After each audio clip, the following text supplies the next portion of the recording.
Doctor Bhimrao Ambedkar अमर रहे, doctor Bhimrao Ambedkar अमर रहे, सावित्रीबाई फूले अमर रहे, शेख फातिमा अमर रहे, लालू यादव जिंदाबाद, तेजस्वी यादव जिंदाबाद, राष्ट्रीय जनता दल जिंदाबाद।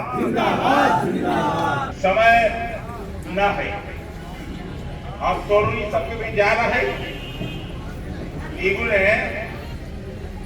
किसान हो गई है ढेर, तो हम एक तुमको बात खाली कहो, आ गलती होती तो कहिया तो नहीं हाँ, और सही होगी तो कहिया ना, यही ना कहा। और अगर अच्छा लगे बात तो कहिए हाँ हम करेंगे, आप खराब लगे तो कहिए नहीं, ठीक है ना। तो एक बात को देखिए, ढेर और सब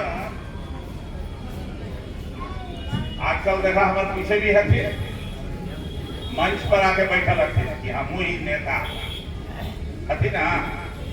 आज तो हमियों में ढेर सारे नौकरी वोकरी करा थे, बढ़िया से साल 6 करोड़ के बैग लेके घर से बाहर जा थे आवते हैं। और एक वो जमाना है कि औरत सबके जब मर्दाना मर जा तब मरला के पहले औरतिया के खूब दारू पिला दे रही। आज दोनों हाथ, आज दोनों गोड़ वही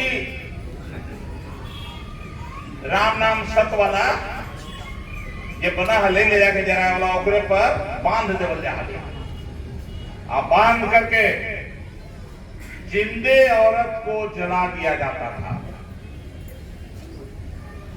बोलिए कोई ये गलत है कि सही है? बात सही है ना।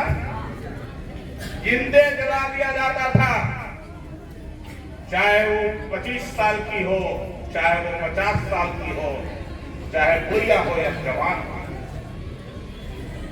ये औरतों का हालत था। तो ये हालत से कैसे मुक्ति मिल रही है? एक और बात, एक जमाना है ये शूद्र लोग आगे में हाड़ी लटका के फूको फेंके, फेंके आप पीठ पर जैसे बासी लोग ताड़ी उतारने वाला रखता है लमनी, वैसे ही झड़ुआ बांध के नीचे चला है कि आगे आगे चलेगा तो जमीन में बहारन पड़ते जाएगा। ये हालत था। और इस हालत से मुक्ति दिलाने के लिए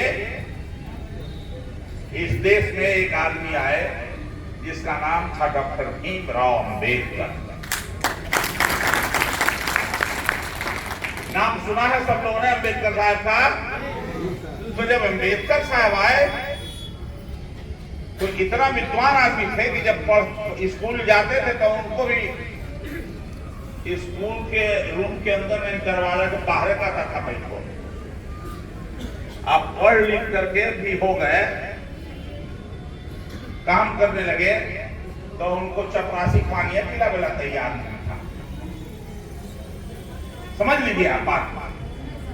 जितने पढ़े लिखे लोग हैं यहाँ बैठे हुए, अगर कोई गलत बात होगी तो बताइएगा कि गलत है। जो कहता है मुझे प्रधानमंत्री, वो कभी नहीं करता है। इतना बड़ा झूठ। कहा काला धन लाएंगे, सबसे ज्यादा काला धन स्विस बैंक का काला धन नोटबंदी किया, सब घर के औरत के पैसा निकलवा दिया। ये लपेट लपेट के औरत सब रख ले थी, कभी बेटी के देती थी, कभी पोता के, कभी पोती के देती थी 10-20 रुपया, कभी दामाद ओकरा दे दिल को 100 रुपया चुपके से जितना कमाई ओकरा। उस सब के पैसा बैंक में जमा करा लिया मोदी। बोलिए गलत बात है कि सही है? सही है। जमा करा दिया। एक पैसा काला धन नहीं आया। गरीब का पैसा जमा कराया और 1 पैसा काला धन नहीं आया। और स्विस बैंक में 10 साल में कितना पहले था पैसा स्विस बैंक में जमा इंडिया का, उससे दुगना स्विस बैंक में जमा हो गया। ये हालत है हम लोगों का। सबके दनादन सबके जनधन खाता खुलवा दिया, कहीं कि सबके 15 लाख रुपया दे देंगे। आप 15 नया पैसा भी किसी का यहाँ जे पैसा खाता खोलने में पैसा जो गायब हुआ, अब वो कहे कि टैक्स नहीं तो कट गया। सबके बैंक से पैसा कट गया टैक्स में। ये हुआ कि नहीं हुआ? तो इसीलिए हमने कहा झूठ बोलने वाले का नाम है देश का प्रधान। तो इस बार अभी गाड़ी फंस गया है। क्या फंस गया गाड़ी? इसका चुनाव आ रहा है, अब झूठ चल नहीं रहा है। किसान लोग भी समझ रहा है। किसान को कहीं 6,000 रुपया दे रहे हैं हर महीने, साल में हम लोग। और सब जान गया कि सारे पहले दे लोग DAP यूरिया हमारा 50 किलो वाला 14 के पहले, अब देखो 45 किलो वाला जे मिला है 400 में बैग, 300 में, अब मिली तो 1400 में DAP के बैग। ठीक बात है कि गलत बात है? तब सब उजागर हो गया। सब पैसा तोरा से ले को कि दिल को तोरा ये देवता नहीं है, लेवता है। ये दिल्ली वाला लेवता है, ध्यान ला। तो इस लेवता को जवाब मिलना चाहिए कि नहीं मिलना चाहिए? अब इस लेवता के पास कुछ कहने के लिए नहीं है आम जनता के पास। इसका समय तब पिछला बार तो फंस गया। 42 भारत सरकार के जवानों का हत्या हो गया पुलवामा में। इसका उजागर कौन किया, क्या किया, हम नहीं कहते हैं। लेकिन वहां के जो गवर्नर थे सत्यपाल मलिक जी, उन्होंने प्रेस कॉन्फ्रेंस करके कहा ये अगर हम हेलीकॉप्टर दे देते, जहाज दे देते उनको लाने के लिए, डिप्लॉयमेंट के लिए एक स्थान से दूसरे स्थान पर, तो 42 जवान हमारा मारा नहीं जाता। आज तक उसके जांच का रिपोर्ट नहीं आया। तो हम क्या समझे कि किसका हाथ था इसमें? तो सेना के साथ भी खेलने का काम किया। और ये बलात्कारियों का साथ देने वाली सरकार है। बलात्कार हुआ, ये अमृत साल हुआ, बलात्कारियों को छोड़ने के लिए हुआ अमृत साल, जिसके बारे में सुप्रीम कोर्ट ने कहा कि ये सब फ्रॉडिंग करके गृह मंत्रालय ने छोड़ने का काम किया। ये हम नहीं कर रहे हैं, ये भारत सरकार का सर्वोच्च न्यायालय सुप्रीम कोर्ट कर रहा है। ये हुआ और ये बलात्कारियों को सपोर्ट किया। और ये कहता है मुसलमान चले जाओ पाकिस्तान। ऐ मोदी जी, RSS वाले, नागपुर के खानदान वाले, मोदी जी के खानदान में कोई एक आदमी नहीं है जो इस देश को आजाद कराने में अपनी शहादत दिया हो। एक आदमी भी नहीं है।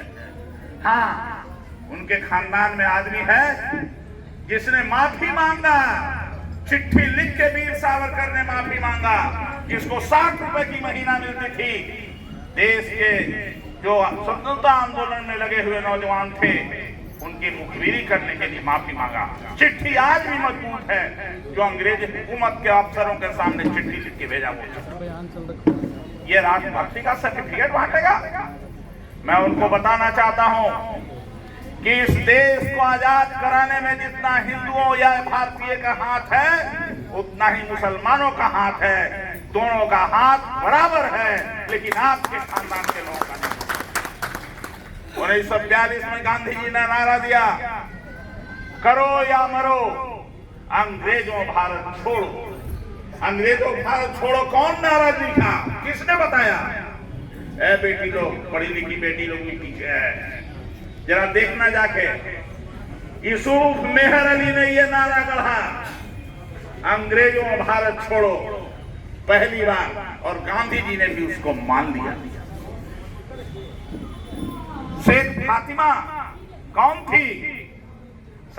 हम कहते हैं बलात्कारी के सरकार है, जो समर्थन करती है बलात्कारियों का ये सरकार। कैसे? कारगिल युद्ध हुआ, मणिपुर में 2 लड़की को नंगे करके घुमाया गया, नंगे आदिवासी लड़कियों को घुमाया और उसके बाद रेप किया गया उसके साथ और उसकी हत्या कर दी गई। उसका बाप बोला, लड़की का बाप, कि मैं कारगिल युद्ध को जीत गया, लेकिन मेरे आंखों के सामने मेरी बेटी का रेप हुआ और हत्या हुआ, मैं उसको नहीं बचा सका, और ये कह के रोने लगा। समझ लिए उस बाप के ऊपर क्या गुजरता होगा भाई, जरा सोचिए तो उसको क्या अपराध था उसका। बिल्किस बानो, अभी आजकल वो दिन अखबार में छप रहा है, देख लीजिएगा। गोधरा कांड के बाद उसका अपराध इतना है कि वो मुसलमान परिवार में पैदा ली, उसके पूरे परिवार की हत्या हो गई, रेप हुआ, बच्चे की हत्या हो गई। जो अपराधी पकड़ा गया उसको उम्र भर की सजा हो गई, उम्र कैद हुई, और उसको सरकार उम्र कैद पूरा होने के पहले जेल से छोड़ दिया। 75 साल का ये जो मना रहा है ना, आजादी के 75 साल का, उसी के अवसर पर छोड़ दिया पिछले अगस्त में। अमृत साहब, ये अमृत शूद्रों को पढ़ाने वाली महिला टीचर थी, और तुम कहते हो ये देशद्रोही, इस राष्ट्रभक्ति का सर्टिफिकेट बांटते हो, तो इससे होशियार रहना है। लालू जी को फंसाने का काम किया, जेल भेजने का काम किया, अभी तेजस्वी के ऊपर भी कर रहा है। मैं कहना चाहता हूं आपके इस सभा के माध्यम से, ए दिल्ली वाले, ईडी, सीडी, सीबीआई, तुम जितना चाहो केस कर सकते हो नौजवान तेजस्वी यादव पर, लालू परिवार पर। तुम्हारे हाथ में कलम है, तुम्हारे हाथ में कागज है, लेकिन जनता एक एक बात देख रही है और आगे आने वाले चुनाव में तुम्हारा जवाब देने का काम करेगी, जवाब देने का काम करेगी। मैं आगे नहीं इस बात को बढ़ाना चाहता हूं, लेकिन हम एक बात कहना चाहते हैं और उसके बाद अपनी बात समाप्त करेंगे। साड़ी के अचरा जे हवा में गिर रहा भान के जइहा। जो पुरुष लोग हैं सब लोग संकल्प लेके जाइएगा यहां से। संकल्प इस बात का लीजिएगा, अपने बाल बच्चों के भविष्य को सुधारने के लिए, अपने खानदान के मान सम्मान को बढ़ाने के लिए, अपने पुरखे और पूर्वजों के मान सम्मान के लिए। आगे जो चुनाव होने जा रहा है उसमें एक एक वोट इंडिया गठबंधन को देने का काम कीजिएगा। जिसकी अगुवाई बिहार में तेजस्वी यादव और लालू यादव कर रहे हैं, नीतीश कुमार कर रहे हैं। ये संकल्प लेके जाइएगा। अगर वोट नहीं बचा पाए तो फिर आगे चुनाव नहीं होगा, फिर पीठ पर झाड़ू और आगे हाड़ी बांधने वाला समय आएगा। फिर वही सामंतों की आएगी व्यवस्था जो चाहते हैं नागपुर के लोग महिलाओं के हक और इज्जत को छीनने के लिए। आजादी के बाद आज तक मात्र 55 लाख करोड़ रुपया कर दिया। जिसके बाद मोबाइल है सब देख लेना बाबा। मात्र 55 लाख करोड़ कर्ज था और आज 2,55,000 करोड़ का कर्जा चढ़ गया। 255 लाख करोड़ का कर्जा चढ़ गया, लाख का। तो कितना बड़ा तुम इसमें गुरु बल्लभ भाई कि तो जितना अभी बच्चा पैदा ले रहा है, जैसे ही धरती पर आता है वैसे ही कहता है कि हाँ कहाँ इली। चाहे किसी के घर में पैदा ले, 10,000 से ज्यादा उसके ऊपर कर्ज चढ़ जाता है। तो हम कर्ज खौफ पैदा कर रहे हैं, कर्ज खोले ना भाई। गलत होगा तो देख लीजिएगा। दुनिया में जो भुखमरी का इंडेक्स है भूखे लोगों का, उसमें हमारा 111वां स्थान है, सबसे नीचे है। मैंने पेट नहीं भर रहा है सबका ठीक है, तब भी कहते हैं हम विश्व गुरु बनेंगे। और एक हमारा नौजवान उप मुख्यमंत्री बना तेजस्वी यादव, जिसने पिछले चुनाव में कहा कि जब हम मुख्यमंत्री बनेंगे तो मुख्यमंत्री बनने के साथ पहला कदम जो मेरा चलेगा तो उसमें 10 लाख बेरोजगार लोगों को नौकरी देने का काम। हमारी सरकार बनी समझौता वाली सरकार है, अकेले सरकार नहीं, तेजस्वी यादव का मुख्यमंत्री नीतीश कुमार जी हैं जो इसी जिले के आप जानते हैं। लेकिन इसके बावजूद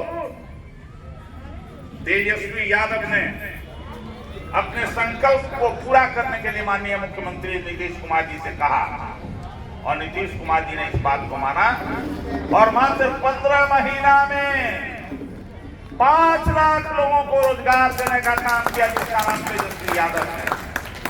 तो एक तरफ तेजस्वी यादव जो कहता है सो करता है, और एक तरफ प्रधानमंत्री 2014 में प्रधानमंत्री बनने के पहले हमने के खूब लॉलीपॉप दिखाया, कहा कि बेरोजगारी हम एकदम दूर में कर दे, वो 2 करोड़ लोग के हर साल नौजवान को रोजगार देना। कहा कि महंगाई एकदम नीचे कर दो ना, 30 रुपये 35 रुपये पेट्रोल डीजल कर दो। ये थी गैस सिलेंडर एकदम ओकर दाम कम कर देवो। आ काला धन लेवो कहल कई, काला धन मैंने चोरी वाला धन जो निकल।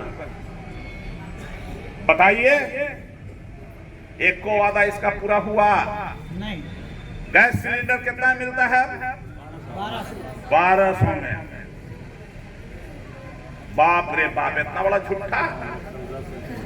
इस झूठ का इनको किताब दिया जाएगा इनाम कि ईमानदार के झूठ का ईमानदार। कहा 2 करोड़ लोगों को रोजगार देंगे, तो रोजगार जहां मिला हो ना ओकरे बेच दिया सब। रेल बेच दिया, बीएसएनएल बेच दिया, ढेल बेच दिया, सेल बेच दिया, गेल बेच दिया, जहाज बेच दिया, सबको बेच दिया। अब बेचे वाला खाली धंधा कर रहा है। अब पहले कहा कि हमारा सोने का चिड़िया वाला देश है, हम विश्व गुरु बनेंगे, अभी भी नहीं कहता है। तो मैं आपसे पूछना चाहता हूं, विश्व गुरु किसको कहा जाता है? जो तन मन धन से पूरा ताकतवर हो, मजबूत हो, वही ना बनेगा। और दिमाग से मजबूत हो। तो इसने क्या किया पूछना चाहते हैं आप सब लोग हैं यहाँ पर। विद्वान आदमी थे अपने समय में कि विदेश से जाके 32 डिग्री लेके आए। एक तो नहीं 32 डिग्री लेके आते थे। अभी आज सबके उतना कोई डिग्री ना हो। जब देश आजाद हुआ 45 को, तो देश का संविधान बनाने के लिए उनको जिम्मा दिया गया। तो जब मौका मिला, जब संविधान बनाने का मौका मिला, तो क्या लिख दिया संविधान में? डॉक्टर भीमराव अंबेडकर ने लिखा कि रानी हो या मेहतरानी, फिर से सुनिए, रानी हो या मेहतरानी, सबका इज्जत, सबका हक एक समान है। पढ़े लिखे नौजवान साथियों, जो बेटी भी हमारी पढ़ी है, संविधान के आर्टिकल 19 में जाके देखना मूल अधिकार में यह है कि नहीं। और दूसरा उन्होंने लिखा इक्वलिटी बिफोर लॉ, कानून के सामने हर आदमी बराबर है। ये क्यों लिखा रानी हो या मेहतरानी? इसलिए कि पहले राजा के पेट से जो पैदा लेता था वही राजा बनता था। लेकिन संविधान लिखने के बाद डॉक्टर भीमराव अम्बेडकर के राजा के पेट से नहीं पैदा लेता है तो बनता है राजा। राजा बनता है जो गांव के गरीब अनपढ़ के जनता जो वोट देती है उसके वोट से निकलता है तब दिल्ली का प्रधानमंत्री और बिहार का। बात समझिए कितना बड़ा ताकत मिला, समझ लो हो। लेकिन हमने सब समझ में न करे कि वोट के बने का हो गया। हमने सोचा है कि 100-200 रुपया दे दे को कोई खिला दे को पूरा मुर्गी खिला दे को तो ओकरे में वोट में चल दे देगी। नहीं, आप जो वोट देते हैं अगर बिना कान खोल ले आँख खोल ले वोट देवा तो फिर तू 5 साल लगी गुलाम हो जाता। कैसे गुलाम हो गए बात समझो। वोट से कैसे गुलामी आ जाती है ये बात हम आपको बताना चाहते हैं। आने वाला जो समय था वही लाया जाएगा। तो आपको जलने वाला समय चाहिए या अपने बाल बच्चा के भविष्य वाला समय चाहिए, ये तय करना है। इसलिए अगर संविधान बचाना है, डॉक्टर भीमराव अम्बेडकर के मान सम्मान को बचाना है, अगर हमको देश को बचाना है, बेचने वाला से बचाना है, तो हमको एक एक वोट संकल्प लेके जाइएगा। आप नैहर में बेटी के यहाँ, ननद के यहाँ, जहां जिसको मौका मिले ससुराल में जहां भी हो, खास करके महिलाओं को जरूर बताना है कि देख पहले तो वोट बात दे देना बुला के, अभी फिर अथवा शिकारी आएगा दाना डालेगा, लोग से फंसना मत। अभी धार्मिक ही लोग नारा चला रहा है, राम मंदिर का नारा चला रहा है फंसाने के लिए कि हम लोगों का, हम तो अब कहने जा रहे हैं अपने यहाँ लोगों को कि पीके सिनेमा एकदम फ्री में सबको मोबाइल पर लोड कर करके दिखाइए। पीके सिनेमा है ना, देख के समझ में आ जाएगा, इसलिए बुक से जाके नहीं कहेंगे हम। तो संकल्प लेके जाइएगा। क्या संकल्प लेना है? इंडिया गठबंधन का जो उम्मीदवार रहेगा लोकसभा में उसको वोट देने का काम करना। करेंगे ना? दिलाएंगे ना? हाँ तो नारा लगा, डॉक्टर भीमराव अम्बेडकर अमर रहे, डॉक्टर भीमराव अम्बेडकर अमर रहे, सावित्रीबाई फूले अमर रहे, शेख फातिमा अमर रहे,